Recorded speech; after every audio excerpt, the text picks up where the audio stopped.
Ya, jumlah kasus penyebaran virus SARS-CoV-2 atau coronavirus di Indonesia bisa dibilang belum menunjukkan tanda-tanda penurunan. Sedihnya lagi, masih ada sebagian masyarakat yang tidak percaya dan juga abai akan protokol kesehatan, terutama saat berpergian keluar rumah. Padahal kita tahu virus ini ada di mana-mana. Ya, lebih tepatnya berada di sekitar kita ya. Kita tahu karena banyak sekali edukasi sebelumnya soal virus ini, tapi akan kembali kita ingatkan Anda satu persatu. Ya, seperti dilansir oleh situs kawalcovid19.id, virus ini menyebar lewat tetesan air liur yang berasal dari orang batuk atau bersin. Kita sebut media yang bawa virus ini dengan nama droplets. Droplets ini bisa masuk ke tubuh orang yang ada di dekatnya lewat mulut, hidung, dan juga mata.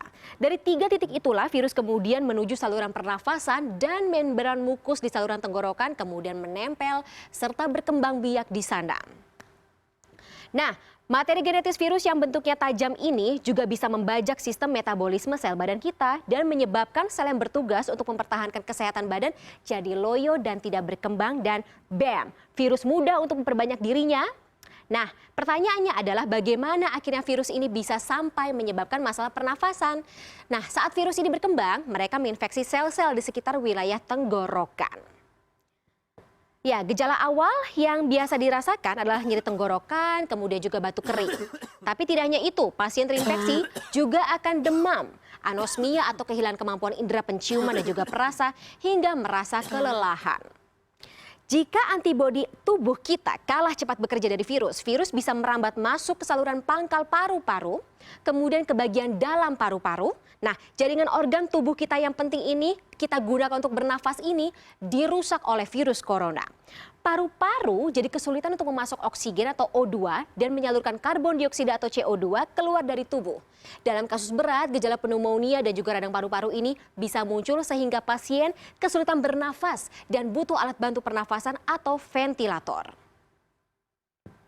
Ya, sebuah studi di Tiongkok juga menunjukkan ketika paru-paru ini mulai terinfeksi akan menunjukkan bercak seperti pecahan kaca yang buram serupa selaput asap yang menutupi beberapa bagian di paru-paru. Nah, selaput ini bisa menyebar dan dalam beberapa kasus akut menebal dan pasien bisa meninggal karena kesulitan bernafas.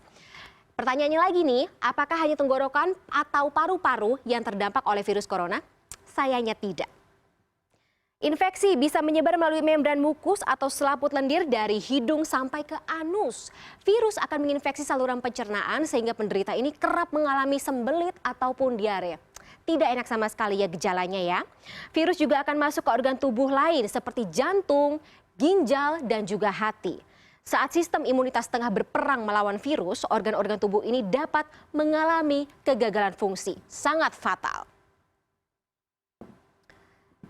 Nah, WHO menyatakan masa inkubasi virus corona ini rata-rata 5-6 hari hingga 14 hari dan gejala umumnya muncul dalam 4 atau 5 hari setelah terpapar. Pada kasus ringan, masa pemulihan bisa terjadi 2-3 minggu, namun untuk kasus yang parah dan juga kritis bisa lebih lama, mencapai 3-6 minggu.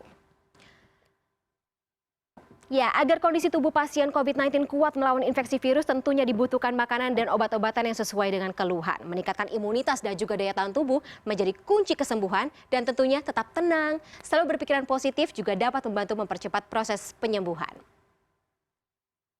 Oke, jika Anda telah dinyatakan sembuh dari COVID-19 tentunya bukan berarti Anda sudah bebas beraktivitas seperti biasanya.